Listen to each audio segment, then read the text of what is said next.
പ്രിയമുള്ളവരെ, വണക്കമാസ ജപം 5-ാം ദിവസം. പ്രവചനങ്ങളുടെ പൂർത്തീകരണമായ പരിശുദ്ധ അമ്മ. വണക്കമാസത്തിൻ്റെ 5-ാം ദിനമായ ഇന്ന് നാം ധ്യാനിക്കുന്നത് വിശുദ്ധ ഗ്രന്ഥത്തിൽ മറിയത്തെക്കുറിച്ച് നൽകിയിട്ടുള്ള പ്രവചനങ്ങളെയും അവയുടെ പൂർത്തീകരണത്തെയുമാണ്.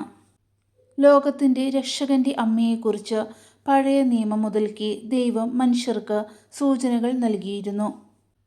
മറിയം വെറുമൊരു ചരിത്ര വ്യക്തിത്വമല്ല, മറിച്ച് യുഗങ്ങൾക്കു മുമ്പേ ദൈവത്തിൻ്റെ ഹൃദയത്തിൽ രൂപപ്പെട്ട പദ്ധതിയുടെ ഭാഗമായിരുന്നു.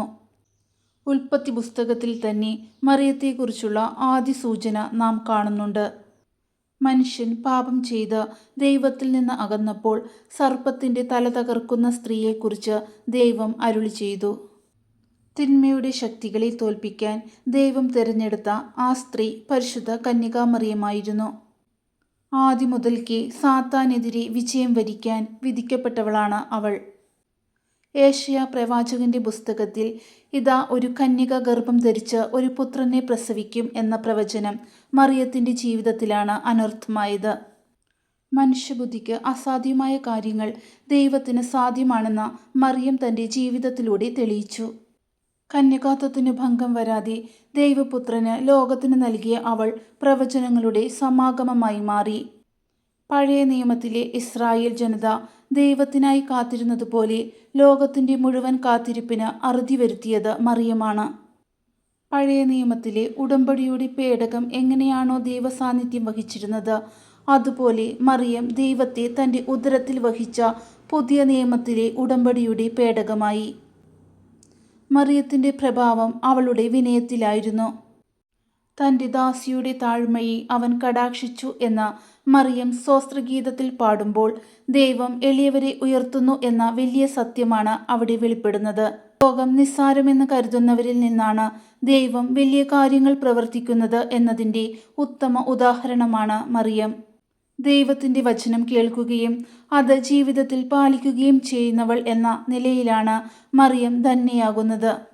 ദൂതൻ പറഞ്ഞ കാര്യങ്ങൾ പൂർണ്ണമായി മനസ്സിലാക്കാൻ കഴിഞ്ഞില്ലെങ്കിലും ദൈവവചനത്തിൽ വിശ്വസിച്ച് മുന്നോട്ടു പോകാൻ അവൾ കാണിച്ച ധൈര്യം വിസ്മയാവഹമാണ്.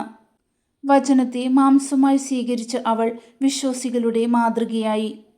ദൈവപുത്രനെ ലോകത്തിന് നൽകുക വഴി രക്ഷാകര പദ്ധതിയിൽ അവൾ വലിയ പങ്കാളിയായി. ഈശോയുടെ ജനനം മുതൽ കുരിശുമരണം വരെ അവൾ നിശബ്ദമായി അവനെ അനുഗമിച്ചു.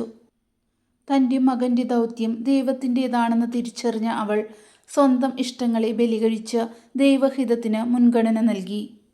ഗബ്രിയേൽ ദൂതൻ മറിയത്തെ അഭിവാദ്യം ചെയ്തത് കൃപ നിറഞ്ഞവളെ എന്നാണ്. ദൈവത്തിൻ്റെ കൃപ പൂർണ്ണമായും വർഷിക്കപ്പെട്ട ഒരേയൊരു സൃഷ്ടി മറിയമാണ്. പാപത്തിൻ്റെ ഒരു തരിമ്പ് പോലും സ്പർശിക്കാത്ത ആ ഹൃദയത്തിലാണ് ദൈവം വസിക്കാൻ ആഗ്രഹിച്ചത്.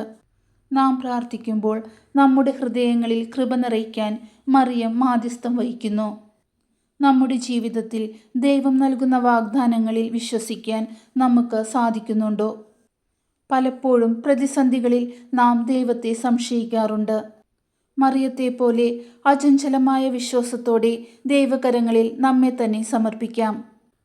നമ്മുടെ ചെറിയ പ്രവൃത്തികളിലൂടെ ദൈവത്തിൻ്റെ വലിയ പദ്ധതികൾ പൂർത്തിയാക്കാൻ നമുക്കും സാധിക്കണം. പ്രവചനങ്ങളുടെ പൂർത്തീകരണമായ പരിശുദ്ധ അമ്മേ, അങ്ങയുടെ ജീവിതത്തിലൂടെ ദൈവത്തിൻ്റെ വിശ്വസ്തത ഞങ്ങൾ തിരിച്ചറിയുന്നു.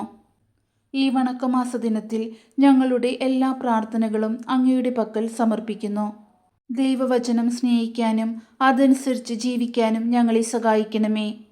ലോകം നൽകുന്ന പ്രലോഭനങ്ങളിൽ വീഴാതെ നിത്യമായ രക്ഷയിലേക്ക് ഞങ്ങളെ നയിക്കണമേ. ആമേൻ.